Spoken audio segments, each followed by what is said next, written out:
மாவாட்டிட்டு படுத்த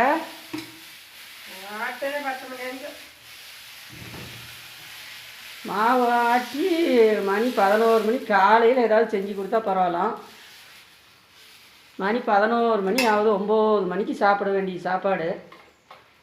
ஏன் இப்படி பண்ணுற அலுங்கல் பண்ணுறேன்னு தான் இல்லை. ஏன் இப்படி பண்ணுற 11 மணிக்கு நீ எதோ பழசுப்பட்டு எல்லாம் தின்னு பழகிக்கிட்டா. உடம்பு சரியில்லாதவனுக்கு ஒரு சூடாக ஏதாவது ஒரு தோசை இட்லி ஏதாச்சும் சுட்டு நேரமாக கொடுத்தா தின்னுட்டு வேலை வச்சு பார்க்கலாம். பூரிக்கே பத்தாது. அதான் நீ நல்லா வக்கனையாக நல்லா போட்டு நல்லா சாப்பிட்டு பழகிக்கிறா. ஆமாம், எவன் கூட எப்படி போனா நான் திங்கிறேன்.